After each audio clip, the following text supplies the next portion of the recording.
Welcome to Transforming Human Consciousness. I'm Clabe Hangan, your host, and this program is sponsored by the Spiritual Assembly of the Baha'is of Claremont. Baha'is believe that education in the principle of the oneness of humanity is the shortest route out of poverty and prejudice. We believe that America's peace, prosperity, and even her standing in the international community depend on the healing of the wounds of racism and building a society where people of all backgrounds, diverse backgrounds, can live as members of one family. Baha'is believe that no serious attempt to set human affairs aright, to achieve world peace, can ignore religion. We believe that materialistic ideals have failed to satisfy the needs of human society. A fresh effort must now be made to find the solutions to the agonizing problems of our families, our communities, our nation, and our planet. The goal of this program is to appeal to the individual American, because the transformation of a whole nation ultimately depends on the initiative and the change of character of the individuals who compose it. To help us accomplish this goal, we offer the unique teachings of the Baha'i Faith and also the empowering example of the unified yet diverse Baha'i community that has an experience of accumulating more than a century of building models of unity. In this series, we hope to draw on the example of the people of all ages, races, cultures, religions, who support the spiritual principle of the oneness of humanity, to empower and encourage each and every one of you to join us in releasing the inherent potentialities of the age that we live in, welcoming the age of the oneness of humanity. I have a very special guest today here with me, Clabe Hangan, who is a musicologist, an educator, a sociologist, and multitude of talents, really, an artist, to change the human consciousness with it, and he puts it in wonderful use. My question is to you, Clabe. I know you do a lot of things. Tell us something about the type of work that you do and the way you work with the community, with the children. Okay, thank you, Kayvon. What I do primarily is I work with children of all ages, and that oftentimes that includes adults as well. And the whole idea is that we have, as a multicultural world, we've borrowed ideas, we've borrowed religions, the things that make us human, the arts, the sciences have all come from a diverse people. And hence it has been to mankind's and womankind's advantage to have borrowed these things, to have used these things. But many times what happens is many times people forget that we are who we are because of what we are. And some people try to say, well, we can't be that because we're better here, we're better over there, or we've got this advantage and so on. So and what happens is walls get built up. Religious walls, economic walls, just all kinds of bigotries. Racial walls, and people are capable of this incredible assortment of different bigotries that they inherit, I guess, as part of our human character. And so we have to constantly remind ourselves, hey, this is my brother, this is my sister. And the advantage of that is that we open up ourselves to growing more. And so the human potential is always in terms of its caring about each other, of its knowing it really is, we really are one, reminding ourselves. Our great scientists tell us we are one, and we forget. And so you're right. Education is it. We have to constantly remind every new generation that we are one. And it's just amazing. But so that's my job. And I've done this for about 20 years. I started off as probation officer working with so-called bad children. Delinquent. Delinquent children. Yeah. And true, some of them are out of control. True, some of them have been brutalized, abused, and I met a lot of that when I worked in juvenile hall and when I worked as a probation officer and dealing with monitoring their behavior and so on. And but the thing they liked the most about my approach to them was I talk about the arts, or I'd make them read a book. I said, well, you read this book, and I want you to tell me what's in it, and you give some feedback. So I started a lot of young people off on a college-bound career, just making them sit down and read. So was it your really personal, loving involvement with it? I think that's the key element. You know, if they really know you care, they'll respond. And it's always true. So our job, just back to our work here, my job has been a culmination of bringing all those things together, and becomes educational, but it also becomes a way of making a real, sincere contact with the young people. Which is transformed. Yes, you're right. And so once we realized that we had a program, after we had put this together, we had something that could touch young people's lives, is let's go with it. We've got something that's really valuable here. So the transition from a probation officer to music was because of the power of the art that you saw in really impacting the children? Exactly. I had a choice of going to medical school or law school or becoming an engineer. You know, I could do all of these things.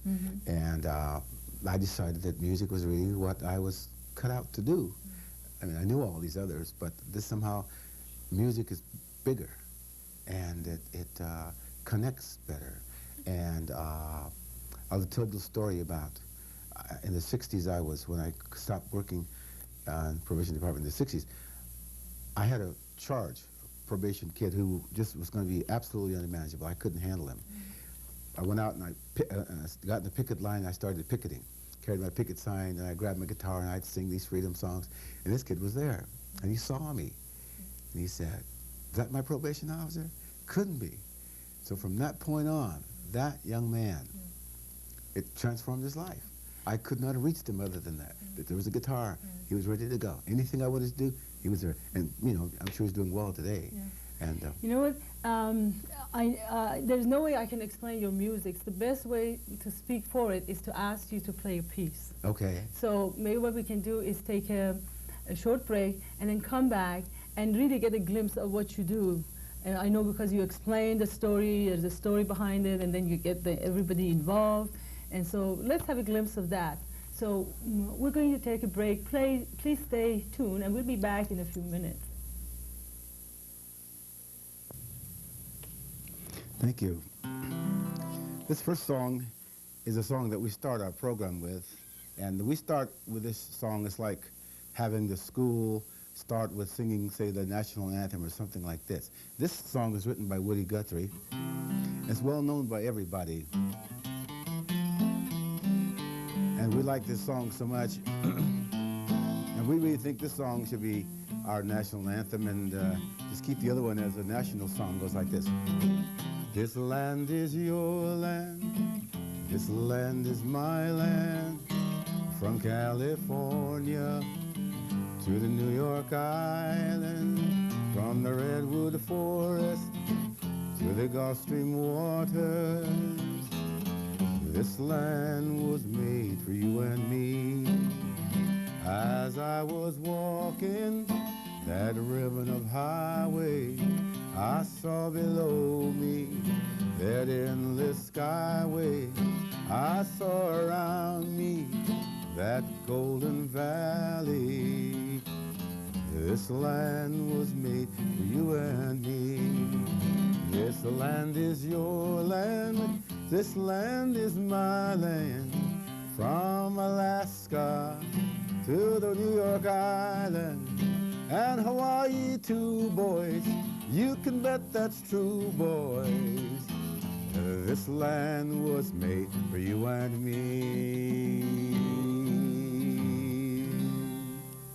that's the first song we start with, and the kids get warmed up and they start singing. And then we go on to tell the story of the rest of how America was put together.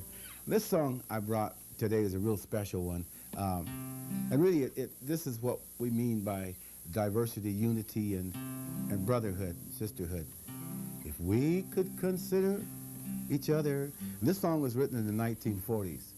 A neighbor, a friend, or a brother for a children's show.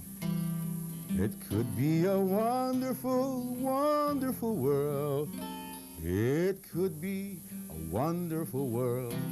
Oh, it could be a wonderful world. Now, these are big ideas expressed in children's songs. If each little child had enough milk each day, if each working parent had enough time to play, and if each homeless soul had a good place to stay, it could be a wonderful world. Oh, it could be a wonderful world. If we consider each other a neighbor, a friend, or a brother, it could be a wonderful world. It could be a wonderful world.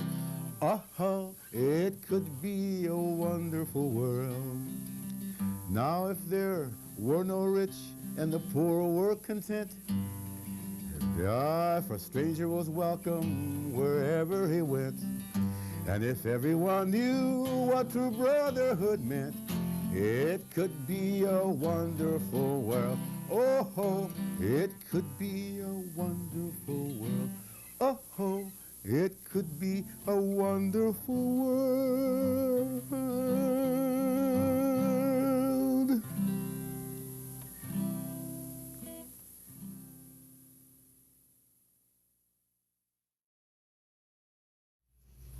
Welcome back to Transforming Human Consciousness, and I'm Clabe Hangan, your host, and we are continuing here our discussion with Clabe Hangan. I'm fascinated by the transition, of a person from a probation officer to someone who plays music in different schools with children, and I'd like to know what is it exactly that how do you do it? Is it an organization? Is it you by yourself? Mm-hmm. And how do people get in touch with you? Okay, there are two of us, and we're called Music Americana Assemblies, and we're located in Pomona, and they can call us at 1-909-621-1681, or write to us, P.O. Box 205, Claremont 91711, and we'd be happy to come out and work with your young people or whatever. And these are schools, for example? These are schools, or we sometimes do private things for people, Once in a while we'll do birthday parties, but not too often. I know you did a wonderful job at our multicultural Thank you. Dinner. It was really wonderful, and actually that was Martin Luther King Jr.'s birthday observance celebration in my house. Yes. I had people who said that they will never forget that evening. Oh, that's very kind. It was really so moving. It was wonderful. So I attest to that. Oh, that's very kind. Well, you're of course very busy making it possible for people to share those things. That was very nice. Clabe, what is the story behind the transition? I know you mentioned something about that touched the heart of the young people. I want to hear some stories. Yeah. First of all, when I first left the probation department, I was doing some things with children in classrooms. Then somebody said I really sounded good, so they took me off, and I did nightclubs, I did television, coast to coast, I did all this stuff, and I had all these recording contracts waiting for me, and but somehow this was robbing me of my spiritual energy. I mean, I love singing, and Eartha Kitt with Eartha Kitt, and I just stuff, recordings. It was just too much. It robbed me of my spiritual energy. And I realized working with children was the way to go, because one, if they contacted me, they wouldn't leave empty-headed, they wouldn't leave empty-hearted. I would have touched them. I would have given them something they could think about, something that makes their lives better. And if we make their lives better, then my life is better. And so if we work on making the world the way we want it to make it, then we work at it every day, then the world we want will be the world we create. And so this is where it was. So the transition was in realizing philosophically that if I'm going to do something, if I'm going to help, if my religion tells me I must serve, then what better to do than with my art, than my capacity to be with people. And so that whole thing, my partner and I have been together for a while. Joe Rail speaks Spanish, and we do it in Spanish and English. And basically we simply start with Native American, and we talk about his being here in this country. Then we show how the Europeans came over and what they brought, and then the Africans and what they brought with the music. And we show the Native, we just break it down. We talk about the East Indian people, the Arabian people, the folks from, just as many ethnic groups as we can to show how the pot was put together. And then we do a little jazz. There's always participation. Children get to wear hats, they get to dance and play instruments, and they get to actually make music with their bodies, with their minds. They're thinking, and it's just a whole thing where they all come together as one. And the feeling of oneness is what they leave there with. So when we leave the school has been lifted spiritually, and the students all feel one, like they're one. This is where the diversity becomes a unity. And that's Clabe, do you really, because you're a musicologist and you work with children, what do you think about this idea that words of the songs really are not significant? We can use any words. Are words that we use in the music with the children, do they impact the children? Oh, yes. It's like trying to recite a poem without using words. You cannot. The words and the music are integral. And if I just the music has its own value. As I said, you can play music to a person and they'll listen and it'll do something to them. But it's the words that you use that really conveys, I love you. Can you imagine trying to play I love you on a fiddle without saying the words? It doesn't have the same impact. So if you say to a child, I love you, and you say it with your eyes, and you say it with a hug, and you say it with music, and the combination, and you're sincere, I love you. You don't actually have to say those words, but it's how you put words together that formulates that connection, you see. So you really don't agree with those who believe that, you can rap and say whatever you want to say, and it is not, and children will not listen to the words, they only listen to the Children hear the words. Everybody, they may not hear it up here, but in here they hear it. See, we don't listen just with our ears. We listen with our entire emotional package. And so, and it's like subliminal as well. Sometimes the media used to throw a lot of subliminal messages at people. They didn't register consciously, but their bodies registered. Every time I see a beer commercial, I don't drink beer, but every time I see one, something in the back of my mind says, gee, wouldn't that be fun? It's not the beer, it's the fun. It's the message, you see? So all the words that they couch that in, and they couch it in words, in symbols, and all that. That makes you think, hey, I think I'll have a beer the next time I'm, so on. So there's that whole thing. So words, yes, make impact. Rap music makes an impact. And for those kids who want to just spew out invective and spew out all this stuff, they don't realize that that is a tool. That is art. That is a message, and that is it's like a knife. And words are incisive. They're just that kind of power because they get into us. It's like we're the kind of creatures that communicate, and everything we do comes across as emotional energy. And so, yes. Do you think, Clabe, that at this stage of our growth as humanity, that because I was hearing somebody said, these rap music affects certain groups of kids and people. Can we say that there is anything that affects certain group only and not the rest? Can we really isolate the impact of what we do to a particular group, or are we all interrelated, interconnected cells of one body?